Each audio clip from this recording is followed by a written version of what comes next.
What's up, everybody, and welcome to my Ring of Honor 15th anniversary pay-per-view, which I don't really do a lot of Ring of Honor reviews in the beginning with, and it's not easy getting the pay-per-views also. But as we are here on the 15th anniversary from Las Vegas, Nevada, it's Sam's Town. We kicked it off with Kenny King versus Jay White. Let me say something about the commentary team that we had on here. Well, it's Kevin Kelly, who was pretty much on a short-term deal, which he technically is not. He no longer works full-time for ROH, and Ian Riccaboni, I don't really know about him, and Colt Cabana. They were on commentary, so we don't have Steve Carino and McGinnis anymore. And we kicked it off with the first match, Kenny King versus Jay White, which was a good match. I mean, a good opener. Wasn't much to say from here.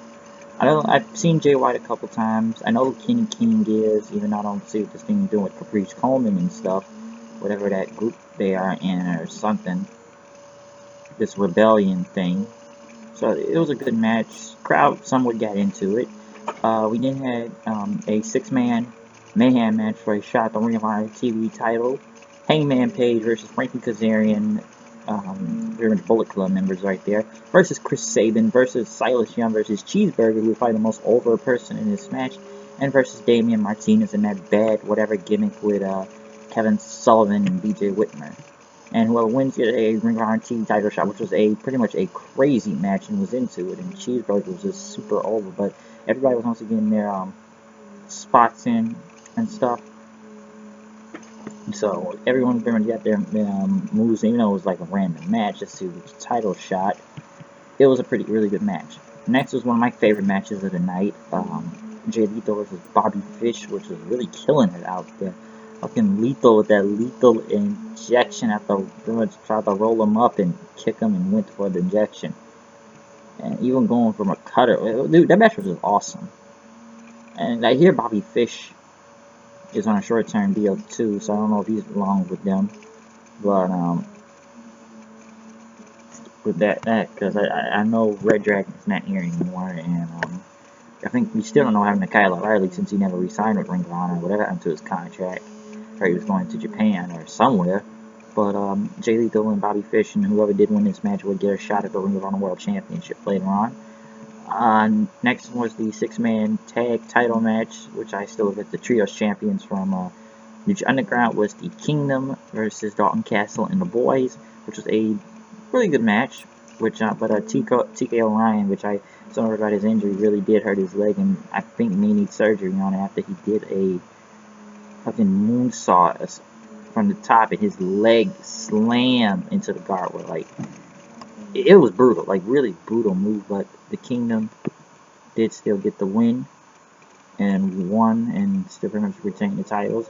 Which I don't know what this Kingdom is at this point. Listen, I did see a little when Mike Bennett was in there before he got to go to TNA to become the Miracle, but really come back with Maria. I don't know. I just remember Adam Cole being in it also. Bennett and Tavern. I don't really know about T.O. Ryan and Vinny Marsaliga that much, but they are in the Kingdom. Marty Scurll went against Leo Rush for the Ring of Honor TV title, which, holy freaking spots, this was insane. The television title was nearly even 20 minutes out there, I think. Yeah, one of my other favorite matches of the night, which was insane. Scurll with the Umbrella, the villain, even though I know WWE took that whole Umbrella thing from him and gave it to Jack Gallagher, but him and Leo Rush was killing it out there. This is like both these guys, and Scurll just going for a tombstone. There was this thing I've never even seen out of this whole match before, because even in the chair they say, "Please don't die, please don't die." And did the finger thing, breaking his fingers was cool, and pretty much taking the tape after Rush's shoulder and her elbow and doing the chicken wing and winning the match. So that was another one of the best matches of the night. Next was Bully Ray, the Briscoes versus War Machine and Davey Boy Smith Jr. There was a lot to say about this, but it was cool to see Bully Ray and them doing the table thing, the what's up, and hitting a 3D for the win. I don't know what else to see next from Bully Ray in here, to be honest. But he is a veteran, I know that, but the show's good, and not the show, but the match is good, and I'm glad he's doing something because come on, let's be honest. Him and Devon didn't do nothing in the WWE when they came back. They came in with a lot of steam, had a title shot, but where did they go from there? They got lost, and then they did that ECW versus Wyatt thing, and then they got to the point where the Dudleys became jobbers in the WWE. I almost wish they never left TNA because the Bully Ray thing was going really well, but it's like when they came back to be the Dudleys in WWE, like no one cared anymore after a minute. They didn't even last that long. They pretty much left literally a year later because they were being buried. Pretty much they done nothing. They pretty much reduced to jobbers. So yeah.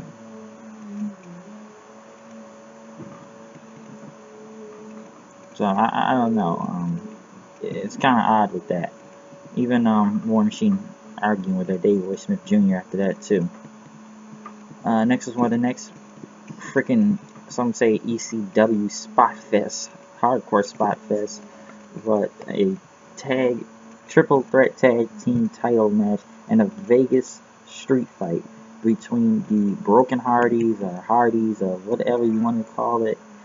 Some people say they didn't really do that much of the broken gimmick out there, versus the Young Bucks versus Roppongi Vice, which was insane.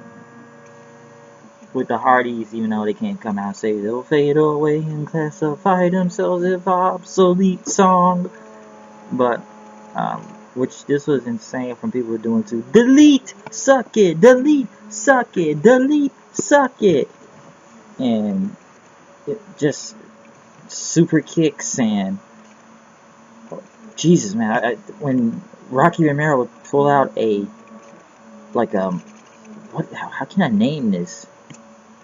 Which I almost thought was kind of what Cabana also said, that this isn't Florida, we're in Vegas.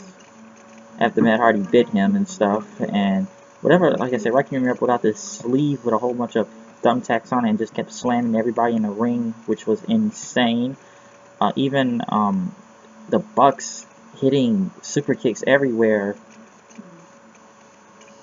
and after, you know, Roppongi Vice putting thumbtacks in the ring in the Bucks, which was one of the sickest things I've ever seen before. They put the thumbtacks in Trent Beretta's mouth and kissed on the cheek and super kicked him with the tacks in his mouth, which someone got bloody. And people started chanting, "Holy shit, you sick fucks!" And it was sick. And even doing the Meltzer drive on Romero on the tacks. But the Hardys broke it up and pretty much hit Twist of Fates on Young Bucks and everything, and they got the ladder and the table in the ring. They pretty much put Beretta on there, and Jeff climbed the ladder and did a swanton and retained the tag team title, the Ring of Honor tag team titles. The expedition of gold continues. Even they stole the Super Kick Party titles, the Super Kick Championship. So the Hardys now control more gold in the expedition of gold from, like I said, the Omega Tag Team Champions, South America, Crash, Mexico, whatever, MCW, TNA, Ring of Honor, and Super Kick titles. Since they control all those belts.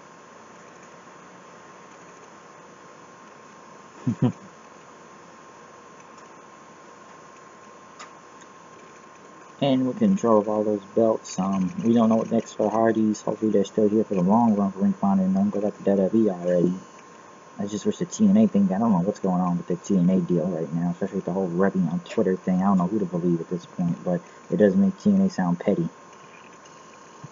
Next was the main event, was Adam Cole versus Christopher Daniels for the Ring of Honor title, which was a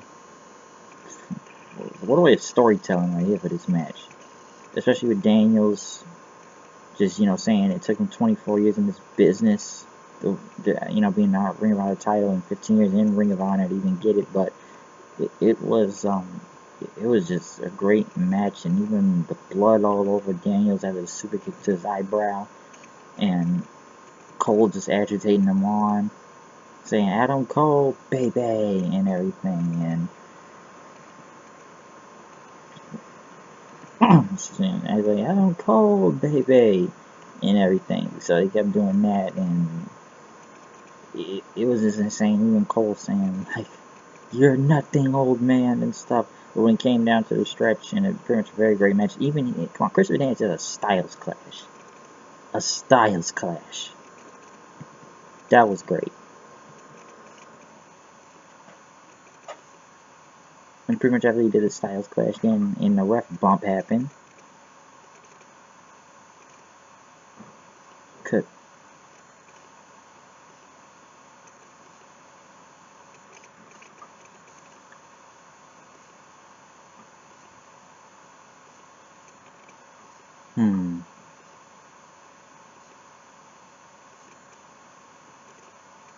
Kazarian came out pretty much with his Bullet Club shirt on, and him and Cole were gonna attack Daniels and pretty much him with the title, but Cole almost hit Kazarian with the belt, but stopped them, and then Kazarian thought they hit Daniels with the title, but he dropped the belt, and before he could do anything, he pretty much ripped his Bullet Club shirt on, and at his Destiny one, which the Addiction was back, and then Daniels pretty much did the gun sign at him, and then pretty much took him out, and then 3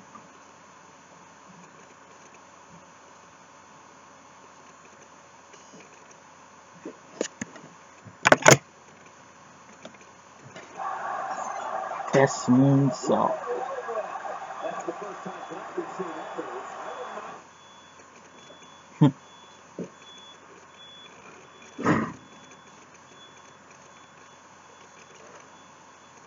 Best.